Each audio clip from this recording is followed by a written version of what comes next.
name is Sid Ozalid, and you may call me Sid Ozalid. That's my name, and I started performing in 1978 as a one-legged tap dancing poet. And I used to perform in lots of gigs around Scotland and universities and clubs, and then went down into London and the UK. And I supported such bands as the Clash and the Specials and Simple Minds, because there was no circuit for poetry, so I just performed at gigs, which was nice for me because it was the gigs I wanted to go to anyway, so I got in free. So there's a company called Ozalid, and I used to work in a drawing office, and a man used to turn up and he had his badge on saying Ozalid, and his name was Sid. And I was a very cheeky young scamp, and he used to always tell me to go away. That was not the term he used. And at that time, when punk sort of started in 1976, 77, people made up names. So I just used his name, and he really told me to go away because that wasn't his name. And because it started being on newspapers and radio and TV, he really didn't talk to me ever again. But that was quite nice. So I just stole a name that I made up for someone else. So the reason for that is that I'm severely dyslexic, so I find it very, very difficult to understand what was happening at school. So I got lost on black and white movies, and I really, really love black and white movies, which is very much slapstick and very much surreal. And then I got sucked into Spike Milligan, because I could understand what he was writing about. Most of it was drawings to begin with, and I just went down that avenue, got into the Marx Brothers, and was really into Harpo Marx. So anything that was visual and silly, I really enjoyed. And I also went to the Children's Theatre in Aberdeen, which was probably the best part of my week, because I couldn't do school, but on a Saturday I go down to the Art Centre, I think from about the age of 9 or 10, and they really, really taught me lots and lots of things, and it really opened up my imagination.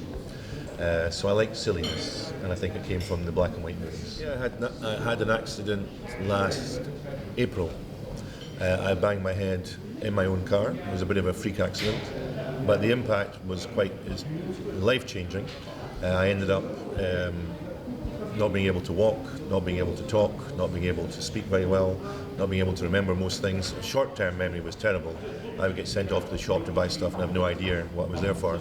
So I just buy Jaffa cakes because that's my favourite food, and I bring that home. And I slept for most of the day, and it went on for months and months and months. I was in Borneo because I was living in Borneo, and eventually I ended up travelling to Singapore to get more medical support there. And that probably from April till December, started to improve November, December, did lots and lots of physio work, and came back to the UK in January to get better medical care.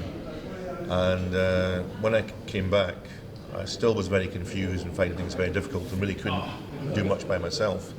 But I went one evening to go and see a spoken word event in Aberdeen. There didn't used to be spoken word events, but there is now, and I went and saw that, and people were just doing 5 minutes.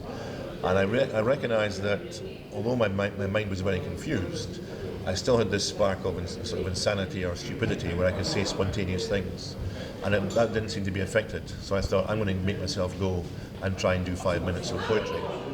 And I found the walking up on stage very difficult, and it was very, very hard when people applauded or they laughed, because my processing time is very slow now. But I could really perform, and it became easier and easier. And I've really found that by doing something which comes naturally and freeing myself up and being silly, I can perform on stage quite easily.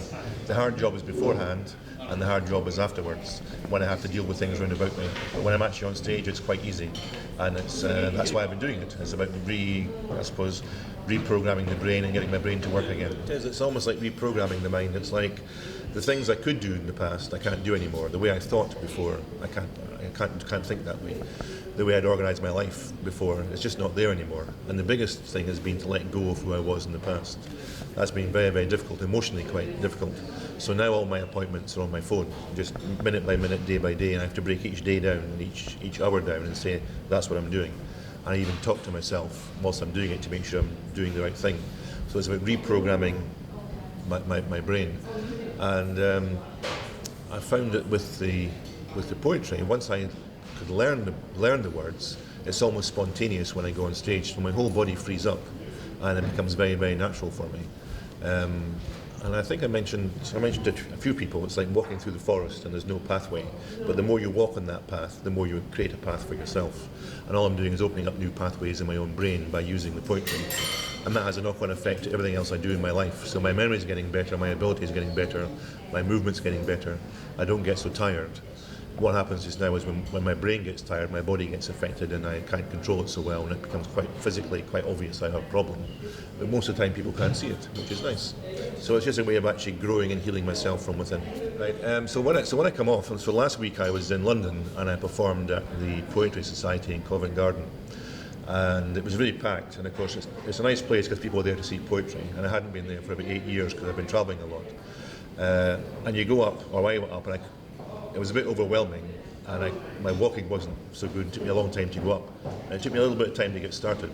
But when you come off, your body is totally free. Your body's free, you're feeling good about yourself, you know you've kind of been in the zone. I suppose it's like a sportsman just being in the zone. You don't think about it, it just happens for you. So a lot of my life feels like I'm holding on with my fingertips to my life and trying to just do normal things. And suddenly normality happens.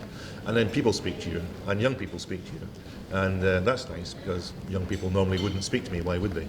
And it just feels very, very normal. And then I go home and I'm usually buzzing.